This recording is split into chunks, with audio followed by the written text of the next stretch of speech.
Hello, this is Calvin from Mr. Farrar Period 3. I'm doing the 2010 FRQ number 2, and let's get started. So, a zoo sponsored a one-day contest to name a new baby elephant. Zoo visitors deposited entries in a special box between noon and 8 p.m. The number of entries in the box t hours after noon is modeled by a differentiable function e for 0 is less than or equal to t less than or equal to 8. Values of ET and hundreds of entries at various times t are shown in the table above. So we see that people are entering in entries into a box. They're putting in entries between 0 and 8 hours, an 8-hour contest. And this is measured in hundreds of entries, and we can see that 0, 8 hours, there are 0 entries in, and at 8, there are 2,300 entries in. So let's get started. Use the data in the table to approximate the rate in hundreds of entries per hour at which entries were being deposited at time t equals 6. Show the computations that led to your answer. So for this problem, the rate will be seen as the derivative of ET. And for our chart, we are only given the t values of 5 and 7, so we have to approximate between them. So we will be looking for e prime of 6. And we will find it by using the slope formula, which is equal to s of b minus s of a over b minus a. For our case, b is 7, a is 5, so we get e prime of 6 equals e of 7 minus e of 5, 7 minus 5.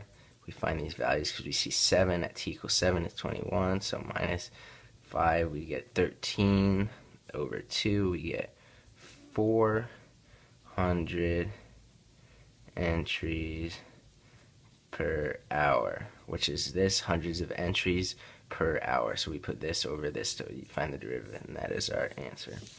Moving on to part B, it says use a trapezoidal sum with the 4 subintervals given by the table to approximate the value of this.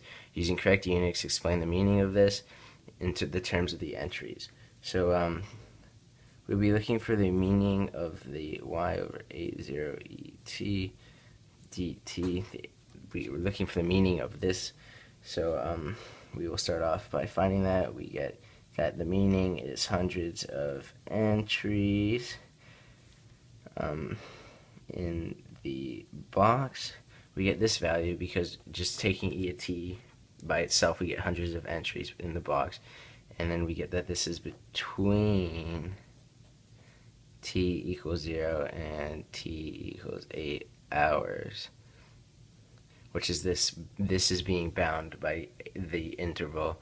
They're giving us an interval 8 and 0, and we have to keep it between them. So this is the meaning of what we are finding, and how we find it is using the trapezoidal rule. So if we have this, we have our hours down here, 5, 8, and we have the number of entries in the box over here. And our function looks something like this. Using a trapezoidal, we are splitting it up like this, finding the area and these in between, and then adding them up together. And so in this case, we find that our trapezoids will look like this when we're adding them up, and our area equation will equal to 1/2 height base 1 plus base 2. We get that this is the height, this will be base 1 and base 2, and we will be plugging these into our equation. So we will split this thing up to look like this.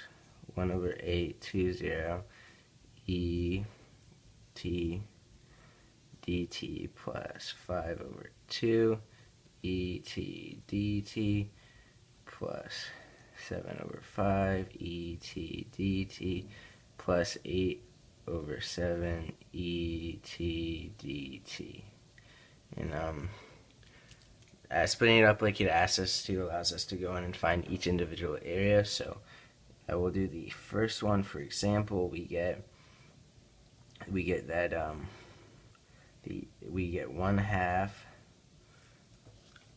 the height of 2, because we see that the height will be measured in hours with, because this is the height here, between 0 and 2. So 0 and 2, we get our height of 2. And then we will add the bases. This is one base, this will be seen as the other base. So for this one, it is these values here, 0 plus 4. And then we continue this for the different intervals, for 5, 2, for 7, 5, 8, 7. And then we will go on and solve for that. We will get something that looks like 1/8 on the outside with an 85.5 on the inside. And using a calculator, we can simplify this more to 10.688 for our final answer for part B. Continuing to part C, at 8 p.m., volunteers began to process the entries. They processed the entries at a rate modeled by the function p, where p of t equals t cubed minus 30t squared plus 298t minus 976 hundreds of entries per hour for 8 is less than or equal to t less than or equal to 12. According to the model, how many entries had not yet been processed by midnight? T equals 12. So this is saying from 0 to 8 hours they are collecting entries, and then that collection stops, and from 8 to 12 hours they are processing entries, taking them out and analyzing them. So we are looking, it's saying that like they're going in and then they're coming out. From 0 to 8 they're going in, from 8 to 12 they are coming out. So in order to find how many entries had not yet been processed by midnight, we're going to take the maximum number of entries, which is at e equals 8, 23 right here, because that is the end of them going in, and we will subtract this by the bounds of the function that they're being pulled out. So this function is t cubed minus 30t squared plus 298t minus 976 dt, and then using a calculator, we will be able to find these values. So we get that e of 8 is 23, but we do not know what we are subtracting it from yet. So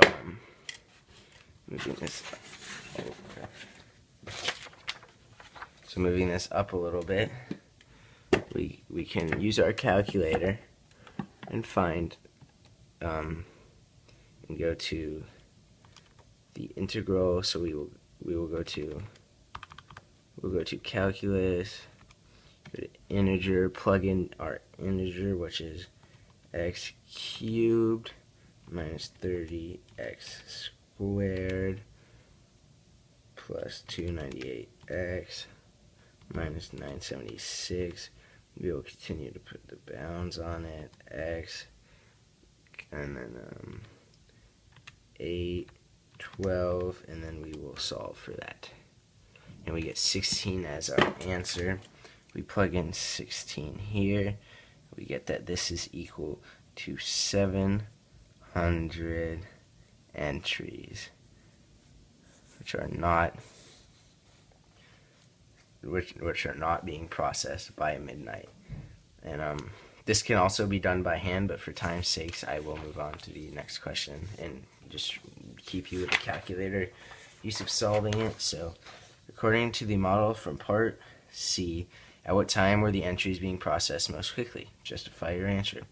So using this p of t function, we will find its derivative, which is t, which is 3t squared minus 60t plus 298. And we will set this equal to 0 to find the critical point, so we can pinpoint our mins and maxes. And so we will go to math, go down to zeros. We will plug in our function 3x squared minus 60x plus 298, make that of x, and then we will solve for this. And we get two values, 9.18 and 10.82. So we got t equals 9.18 and 10.82. So we plug these values in. P of 8 equals P of 9.18 equals P of 10.82 equals P of 12 equals, we get 8, 2.911, 5.089, and 0. We see that 12 is the max, and that is your final answer. Thank you.